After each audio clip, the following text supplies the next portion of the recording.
So Booth, which came out last year, follows the family of John Wilkes Booth. And I think quite brilliantly, it puts the focus on the family with its complicated dynamics, poignant losses, nail-biting travel adventures, and cycles of wealth and poverty that were not uncommon at that time.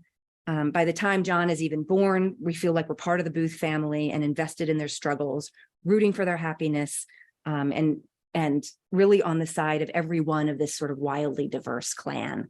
There are 10 kids and the 2 parents that we follow, and everyone they accrete along the way.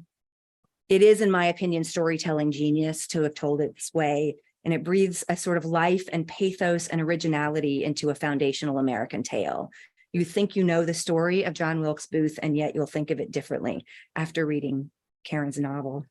So I want to talk about the genesis of this book. As I mentioned in my intro, one thing that really impresses me about your work is the breadth of the topics that you cover. But you've written historical fiction before, but you're not just a historical fiction writer, primarily even, I would say. Seems like kind of half and half. So what about this story spoke to you? Why did it feel like it was ripe for a novel? I came to the novel in a very circuitous route. I started by writing a short story. The short story is called Standing Room Only, available online. And it rose out of an irritation I was feeling with time travel novels that I thought they made it look too easy to pass.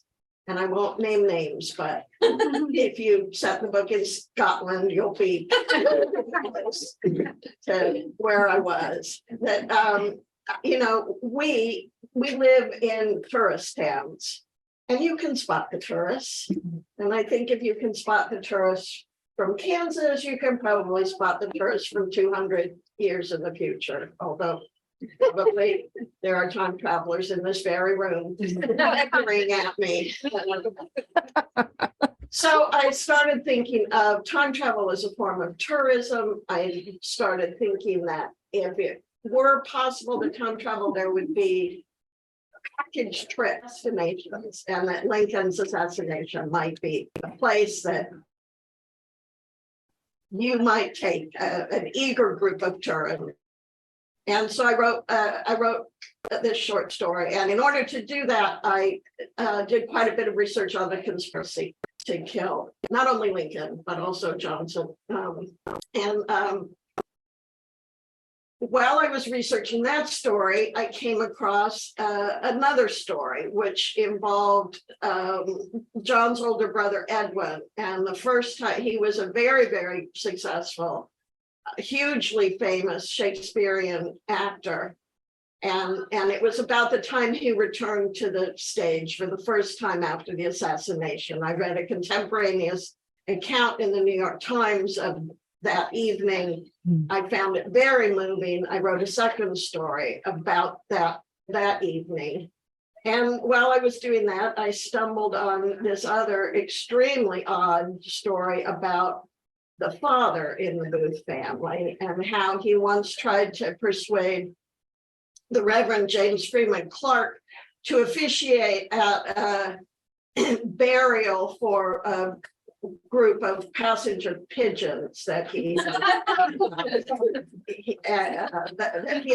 at the market, and he bought a casket and he bought a plot, and he tried to talk the Reverend into officiating.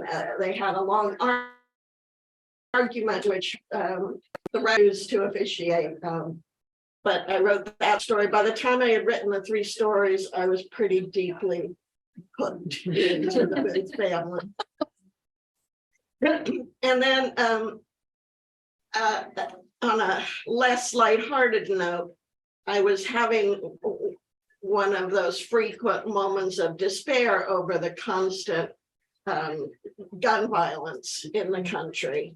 And I was thinking about the horror of, saying goodbye to someone you love. And because John Wilkes Booth is arguably the most famous shooter in American history, I started wondering how his family had reacted and what the price they had paid for that was, and whether, when I went to look, I would think they were complicit in some way, or would I think they were innocent? And so that's what I started looking for. And I feel like I have to ask, just by the end, we can make up our own minds, right, as readers, about how complicit they were or weren't. But did you feel like you answered that question for yourself? I think so. I don't think any of them were terribly complicit. The only one I have questions about is Asia, the younger of the two girls.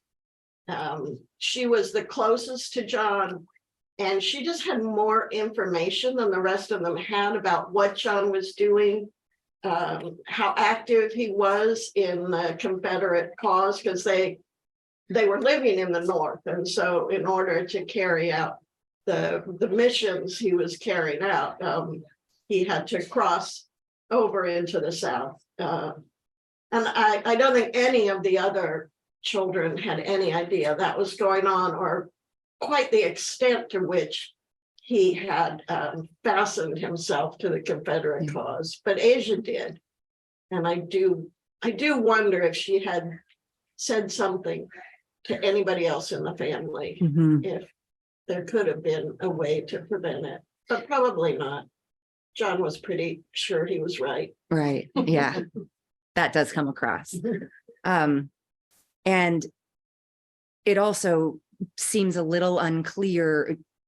We have the capacity as humans to both know something and not know it, right? And Yes. and so when something that horrible is being done by someone that you love, you know, we have this tremendous negative capability, which is both a gift and can be, so you can make it so that we don't fully turn to something that we know. Do you feel like that might have been going on with I think Asia? so. You know, Edwin's account of learning that John had killed the president was, first of all, he said he felt like he'd been hit in the head with a hammer.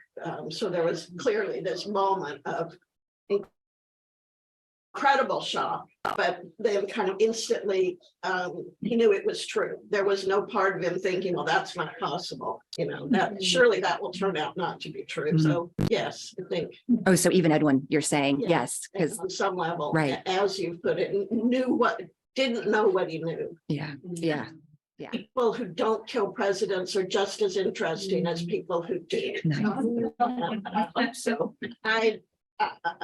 within the context of the Booth family, I wouldn't put John in the top 3 most interesting members of that family. Maybe a distant 4th. And you know, clearly he wanted to be famous. I think he'd be very pleased with how famous he is. So who do you think was the most interesting of the Booth clan then? Well, I think it's hard to argue that the father was not. Because of the whole pigeons thing alone. I mean, the pigeons thing barely scratches the surface. His oddities. But also, I think that Edwin is very interesting. I think that Asia is very interesting. And the only one of the Booths that I don't feel done with is the youngest boy, Joe. And I don't know that you can argue that Joe is interesting exactly, because I think he clearly was not a bright person, but he joined the Confederate Army and then deserted, and then a handful of months later he joined the Union Army and then deserted. And I think there cannot be too many people who deserted both the Confederate and the Union Army in a matter of a single year. So he spent a lot of time in Australia, and I would love to know what he was doing there. I don't think I ever will, but if I were to go on in any way with the Booths, which I do not intend to do, that's where I would start. I would take myself to Australia, and see what I could find So out. Edwin and did you end up Edwin, who's the oldest of the youngest, Right. and June, who's the oldest, both spend quite a bit of time away, right? But their impact on the family when they come home is quite large.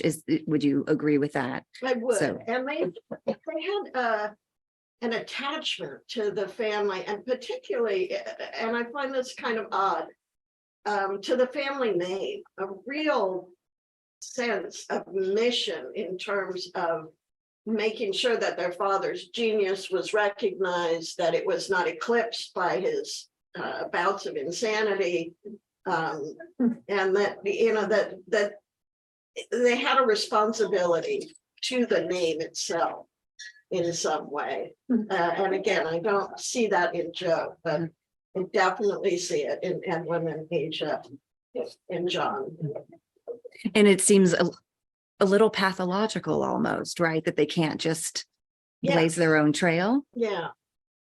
So you mentioned bouts of insanity, and you've told us the pigeon story, and you've told us that Junius Senior is your favorite. So you want to tell us a little more about what makes him so colorful for those who don't?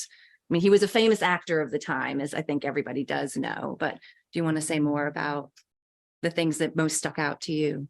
Well, he was a terrible drunk, and so much so that at Who are we talking about? Oh, Junius, the father. Yeah. So at a very young age, Edwin had to be taken out of school and sent along with him when he traveled on the road to do his performances. The family lived off the money that he made as an actor, and so it was important that he make money as an actor. And he, left to his own devices, often just wouldn't show up for his performances. He'd be drunk and off somewhere. So again, at quite a young age, Edwin was given this impossible job of keeping his father out of the bars and making sure that his father showed up for his performances. And one of my favorite stories is that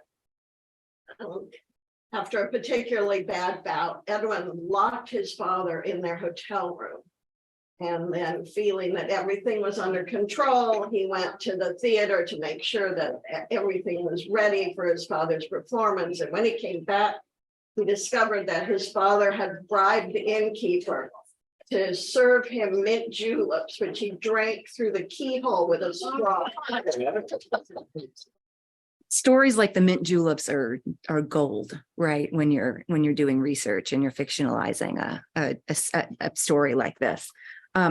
So let's pivot a little bit to talking about the research that you did. And first, just you want to say something about where you found that, or what your most valuable sources were for Junius, or like for the older set. I will. I'm going to say something first, so remind me if I forget to come back to that question. But just what's really gold, in my opinion, is when there's a romance with a lion too. That was for real? That was for real, yes. I think you research historical novels, you are always thinking, oh, please let there be a lion tamer. There never is. You had to write 10 books to get a lion tamer. So I had just a remarkable experience with the research. I had been doing quite a lot of it, and I really love doing the research. So I am not asking for your pity or your admiration. It's great fun. And I read a really wonderful biography of John Wilkes Booth called Fortune School. It's written by a wonderful writer named Terry Alford, a nonfiction book, but meticulously footnoted. But there was one story in it that did not have a source, and I wanted to use it, but one of the tricky things about the Booths is that because of the assassination, so much mythology has grown up around this family that just because you find a story in a nonfiction book does not mean that you can believe that it actually happened. That, as we do after the assassination, people's memories of their experiences with John Wilkes were utterly changed. And, you know, he became somebody that, well, they had always known, they had always suspected. And so, you know, I was trying to proceed with great caution, but I wanted to use this story, and Terry Alford seemed like he had been extremely careful, but I was bothered that I couldn't find it. So I finally sent an email to his publisher asking them to pass it on to him. And I said, you know, I'm writing a novel about the Booth family, and I just would like to know where you found this story. And he emailed back and he said, to my embarrassment, I honestly don't remember. I don't remember where I found it. I think it was probably in some memoirs that other actors, other stage actors did at the time. But he said, you're writing a novel about the Booth family. I've been researching this family for 30 years. Perhaps you'd like to look at my papers. Just hand it over. Of 30 years of research. Wow. And the Lion Tamer story with you. Story is right there. Yeah. I love that. As you mentioned at the end, we know very little about Rosalie. So Rosalie was the second oldest child and the oldest girl. The other one besides June that was in this, you know, in the oldest children, just to catch up people on the family tree. And very little was written about her. Is that correct? That's so we have this sort of one, we know that she was, quote, disabled. But and we don't know how. Mhm. You know, every time she is mentioned in the family letters, or Asia wrote 3 books. If Rosalie is mentioned, it's always as my poor invalid sister, but enormously frustratingly impossible to know exactly what the problem was. Oh, wow. And you decided on scoliosis basically because that was an advanced case of scoliosis was listed in her death certificate. But I have no authoritative information that she suffered from that during her life, as she does in my book. And I've read that that at that time, scoliosis in a death certificate might have meant something different. Oh, okay. Than what I would imagine it was. I picked it because I needed an answer. That one seemed useful, and also because her father was most famous for playing Richard III. That's just wrong. Richard A little III Shakespeare. in poor Rosalie's life.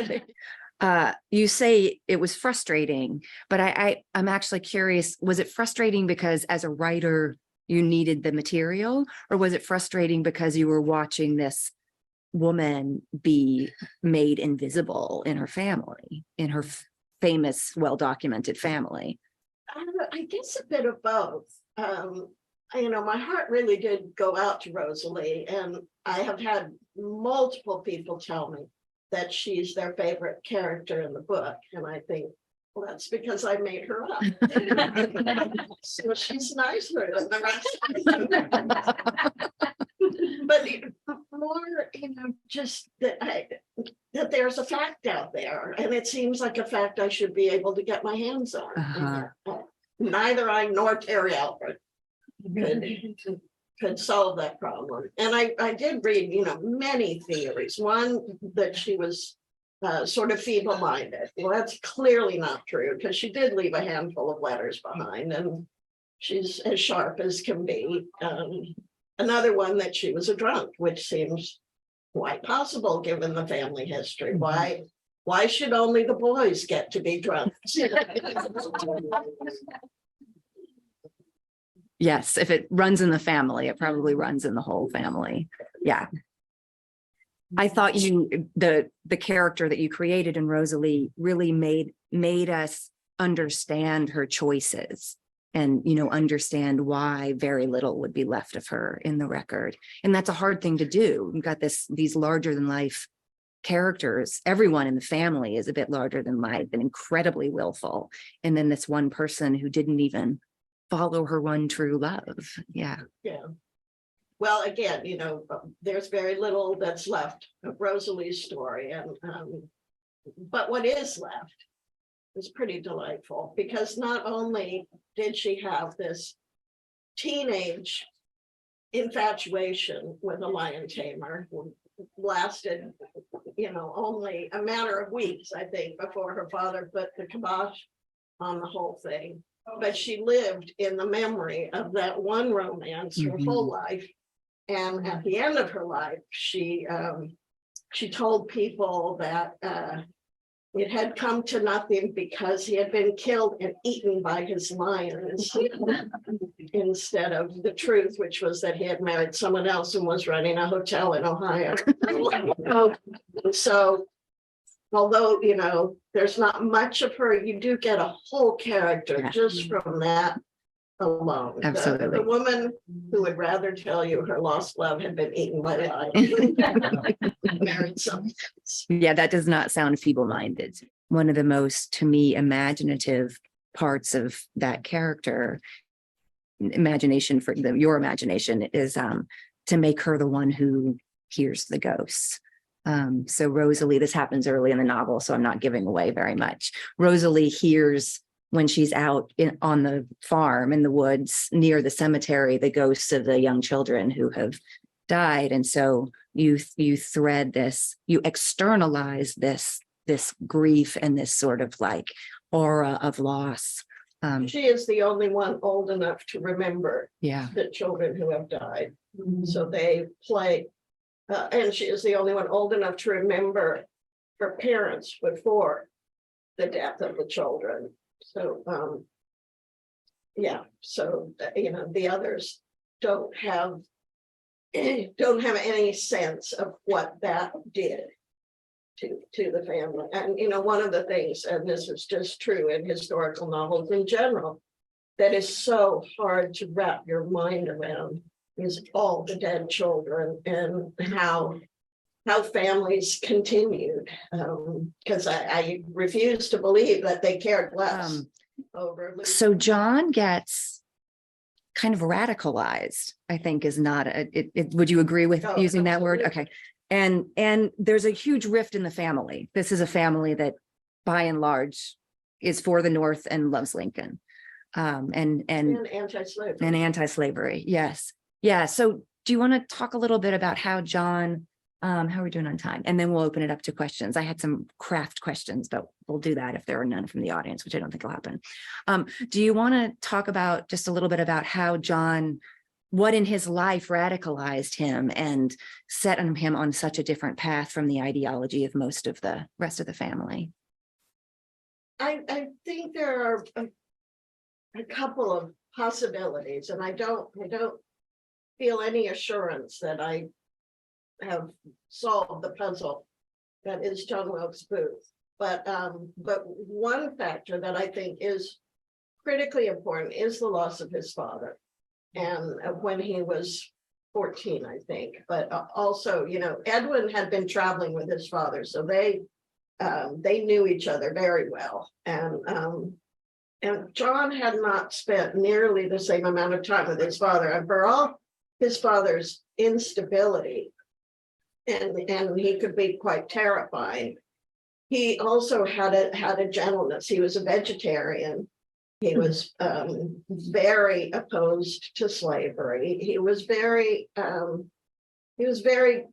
concerned that that creatures, including your fellow human beings, be treated well. And I don't think that John got that message because he did not have a chance really to be formed by his father in the same way. He was formed instead by his mother, who just thought he could do no wrong. And then the other thing that I think was quite critical was the boarding school that he was sent to. That he and Joe both were sent away to a boarding school after their father's death, which was aspirational on the part of his mother. That as a family of actors, their social status was clear and uncertain. And she sent them to a school where the other boys were the sons of the big plantations. So his friendships and the influences that he had at that school were very pro-Southern, very pro-slavery, and there was a particular incident that he talked about all his life, which happened in Christiana, Pennsylvania. One of the fathers of one of the boys he went to school with and a plantation that he had visited and had dinner with and spent the night. I think there were 3 runaway slaves, and they were gone for several months. And the man whose name happens to be Gorsuch, make of that what he will. He believed so strongly in himself as a benevolent, loving slaveholder that he was quite certain that they would come back of their own accord. But they didn't. Surprisingly, they did not wish to return. And he tracked them to this farm in Christiana, and he went to get them. And the fugitive slave law was in effect then, so he felt very confident that legally he was in the right. The local sheriff came with him, but they were sheltering at the farmhouse of another freed slave who did not return them. Instead, they were met with gunfire, and Gorsuch was killed. And there was a trial, and nobody was ever found guilty of the death of Gorsuch, and that really ate at John. He just thought that it was an incredible injustice that a man couldn't even go and get his slaves without risking his life. It was a big event, not only for John, but for the country as a whole. It's supposed to be the moment that John Brown decided on the path that he took. Oh, huh. Interesting. And you found in John Wilkes Booth's letters many references to this. Yeah. Interesting. And it complicated too. And one of the things that I do, which I think is not a common decision, is to use an omniscient voice, so that I am not always, I spend most of the book in the heads of my historical / fictional characters, but I do leave myself permission to step back and say, at the same time, what was happening in Baltimore was this, or this young man will be killed 5 years later when he does this. So that soothes my need to tell you the actual facts as I understand them. So when you're in their heads, you're just assuming, you're just thinking of what would I be thinking if I were this character and it happened to me, kind of thing. Yes. Yeah. If I were Asia Booth, if Asia Booth were Karen Joy Fowler, what would her life look like? But yes, in the case of Asia and Edwin, and not Rosalie, I did have a lot of material in their hand and in their voice. Edwin and Asia wrote tons of letters, which are still available to read, and Asia wrote 3 books. So I did have a sense of what at least they said they thought about things, understanding that writing a letter and writing a book are still a sort of public space where you're maybe not being as completely honest as you are trying to be impressive or right. But it did, particularly for Edwin, his letters, many of them are very funny. So that gave me a sense of closeness to him, to know what he would think was funny. Seemed to me, a very intimate thing to know about a person. But yes, the difficulty in what to leave in and what to leave out is always going to be there. And in my third novel, Sister Noon, which takes place in San Francisco in 1890, there was so many things going on, so many fascinating things going on. And because they were fascinating, I included them in my book. And then my editor got the book and she said, well, fascinating as this is, it has nothing to do with this story. What do you think about taking this out? And what do you think about taking that out? And I thought that she was right. I thought, you know, it was slowing the novel down. And but I was so regretful that when I went out on the road with the book and was asked to do readings, I would read from the pages I'd been forced to read. Oh, I bet it's so the author's revenge. We need editors because you know she was probably right, but you still get to. I wouldn't have done it if I hadn't done it. Go ahead. Yeah. I wanted. When I very first conceived of the novel, as I said, I was focused on what the impact on the family of the assassination would be. And therefore, I pictured a novel in which the assassination would come fairly quickly. And most of the book would be about what happened after.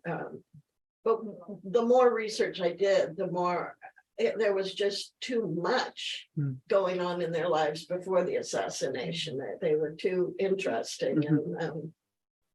And in a peculiar kind of Forrest Gump way, they managed to be in the right place at the right time. And so Ed was here for the gold. We're in New York City during the draft riots. John Wilkes Booth was at the hanging of John Brown. It was easy to talk about the history of the period and still be focused on what the Booths were doing because they were so often there. Right.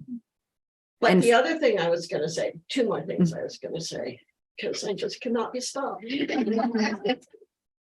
One was that when I wrote We Are All Completely Beside Ourselves, I organized the whole book around the fact that the people in the book know something that the reader does not know for a while, at least. And that I did the opposite with this book. I organized the book around something that none of the characters in the book know.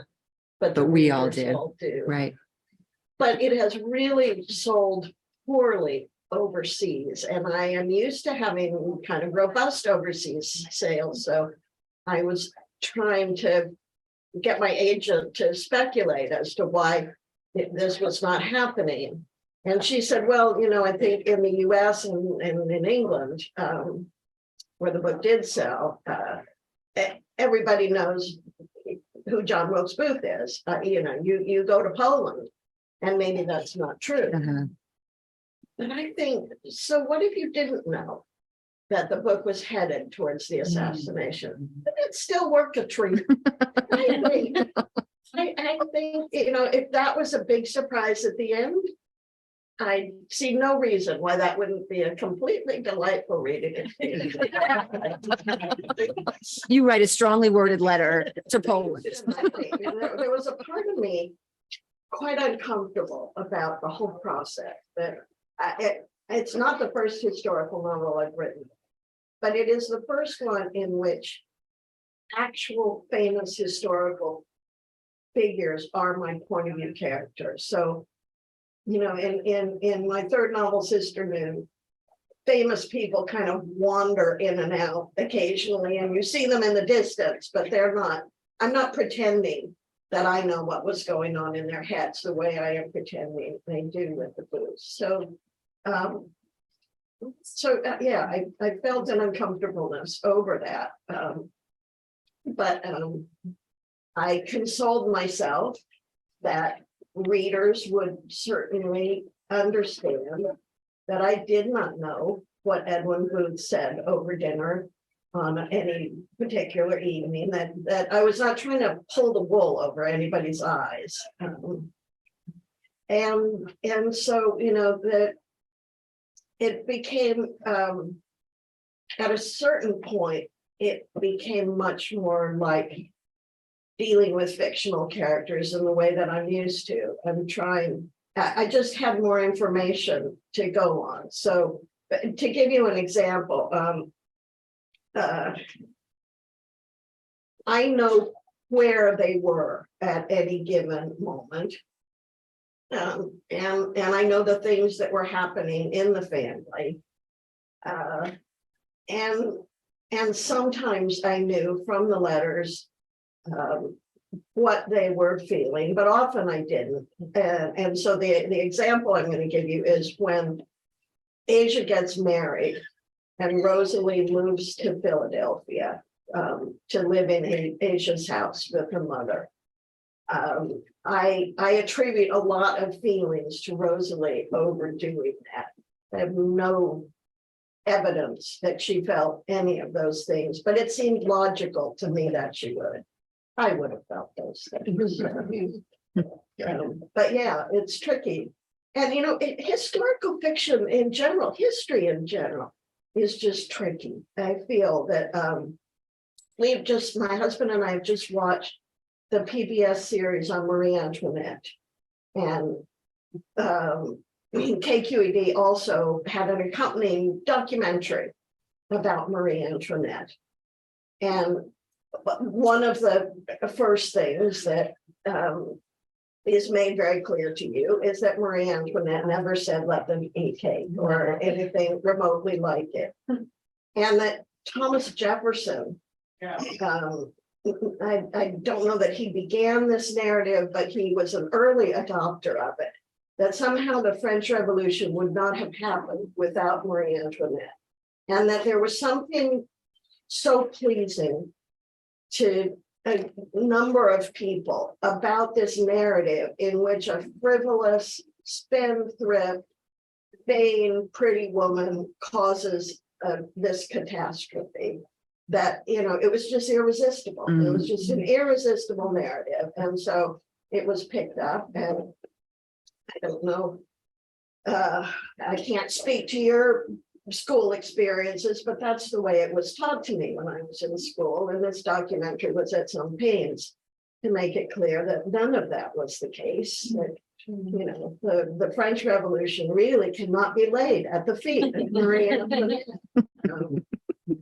So, history is a narrative, and there are narratives that work for us and narratives that don't, and frequently they have nothing to do with what happened actually happened, to the extent that we can even begin to determine it. So I'm always a little uncomfortable when people tell me that they learn so much when they read historical fiction, because and yet that is a pleasure I share. I feel the same way when I read a book of historical fiction. Like Wolf Hall, learned so much. Learned so much from Wolf Hall.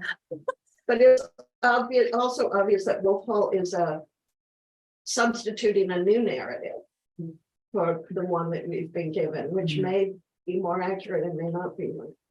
I'm glad you commented on that, because I had wanted to ask you if you could give readers any advice about how to approach historical fiction, because there is this thorny issue of I learned so much. For me, it's Hamilton. Everything I know about the founding fathers, I learned from Hamilton. They were all Black, apparently. But it's surprising to know that Hamilton had an older daughter, that his first child was a girl. Oh, wow. Talk about the silence. Yes, very interesting. I want to see an all-female Hamilton done at some point. That's just an aside, completely off topic. But I hear your sort of warning, but at the same time, warning that it isn't the same thing as what happened. Which we just cannot know. Right. Because, we know now that eyewitness accounts, notoriously unreliable, memory, notoriously unreliable.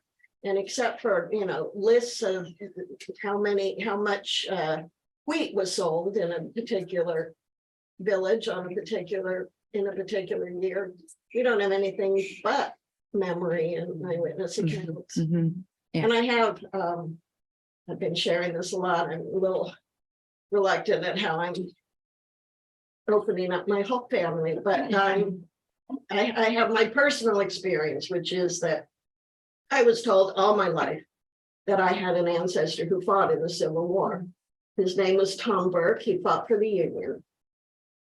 The story I was told is that Grandpa really wanted to join one of those Sons of the Union clubs. And in order to do that, he had to prove that he was actually descended from Tom Burke. And the problem was that there were two Tom Burkes. One of them died of malaria before he saw a single battle, and one of them was shot as a deserter. And Grandpa could join the club if it was the Tom Burke who died of malaria, but he could not join the club if it was the one who was shot as a deserter. Well, about 10 years ago, my brother's wife got really interested in genealogy, and she started looking at our family. And it turns out I have no ancestor named Tom Burke. The first Burke to come from Ireland was Patrick Burke, and he came in the 1870s. So I have no ancestor who fought in the Civil War. It's difficult to know what to do at the end of a book where everybody knows how it ends. And one of the reviewers I read talked about the quote contemporary resonances. And I just wanted to put this out there. We don't have time to have a long conversation about it. But what I think is so powerful about the kind of wrap up that happens at the end of the book is that it really makes us think about how, even though so much has changed and everyone in that novel is now dead, long dead, that the issues that tore us apart, you know, the issue of slavery that tore us apart then is in so many ways still reverberating through today, and especially through the last few years. Absolutely. When I started, as I told you all, I was very focused on gun violence and, you know, our peculiar relationship to guns. But as the book went on, I got more and more focused on the Civil War and the legacy of the Civil War and the narrative of the Civil War, and how we have just never solved the problems that brought us to war. And that we, you know, are living in a kind of terrifying repeat of a lot of it. Yeah. Thank you.